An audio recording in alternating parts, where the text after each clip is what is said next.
नमस्कार दोस्तों, स्वागत है आपका हिंदी नॉलेज शो में। तो दोस्तों, एक बहुत बड़ी और धमाकेदार खबर आई है और इस खबर की खासियत पता है क्या है? वो ये कि ये चीज़ ना पिछले 1 साल में हो चुकी है और अब इसकी रफ्तार और तेज हो चुकी है। साथ ही इस वीडियो में पिछले 1 साल के आपको रिजल्ट आ चुके हैं, वो भी दिखाऊँगा, जिसे देखकर आपको खुद यकीन हो जाएगा कि भारत ने चीन से कितनी बड़ी चीज़ छीन ली है। बस वीडियो शुरू करने से पहले मेरी आप सभी लोगों से यही रिक्वेस्ट है कि प्लीज वीडियो को अंत तक देखिएगा, खास करके जब मैं आपको रिजल्ट दिखाऊंगा जिसे देखकर आप हैरान रह जाएंगे। तो चलिए बिना टाइम वेस्ट के वीडियो को तुरंत शुरू करते हैं। तो दोस्तों, ये बात तो आप सभी लोग जानते हैं कि जब से कोरोना स्टार्ट हुआ है तब से ही मैं आपको लगातार खबर दे रहा हूं कि चीन से लगातार कंपनियां छोड़ छोड़कर भाग रही हैं।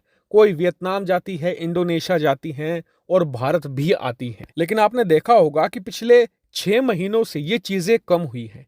चीन से कंपनियों का बाहर जाना बंद हुआ था और चीन से ही विदेशी कंपनियों ने प्रोडक्शन स्टार्ट कर दिया था। सबको लगा था कि फिर से चीजें नॉर्मल हो जाएंगी और चीन को लेकर जो विरोध है वो कम हो जाएगा, लेकिन ऐसा नहीं हुआ।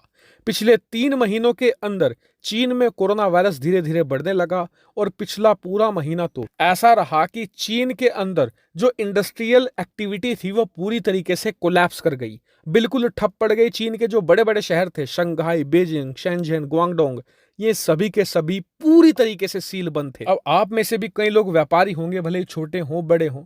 आप एक बात देखते होंगे कि जब आपके पास ग्राहक आते रहे लेकिन आपके पास माल ना आ रहा हो तो आपके लिए नुकसान तो होता ही है, शर्मिंदगी भी होती है। क्योंकि आपके जो लॉयल कस्टमर थे, जो आपके पास ही आते थे, वो आपके किसी बगल वाले से सामान खरीदना शुरू कर देते हैं क्योंकि उन्हें तो सामान चाहिए। लेकिन आप कहां से माल मंगाते थे? चाइना से। पड़ोसी जो कहां से माल मंगाता था? अमेरिका से, भारत से, वियतनाम से। ऐसे में उसका काम चल रहा है, लेकिन आपने चीन पर भरोसा किया, आप खाली बैठे हैं। यही हुआ।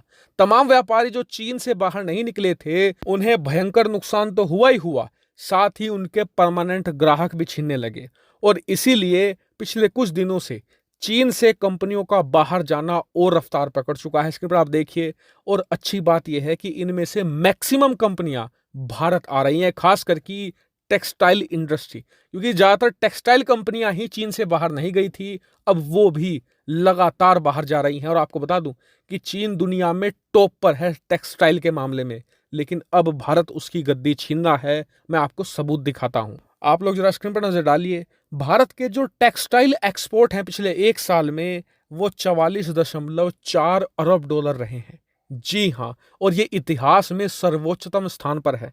इससे पहले हमने इतने ज्यादा कपड़े कभी एक्सपोर्ट नहीं किए। और आपको बता दूं कि ये फाइनेंशियल ईयर 2022 के आंकड़े हैं और ये फाइनेंशियल ईयर अब से 2 महीने पहले यानी कि 31 मार्च को खत्म हुआ है।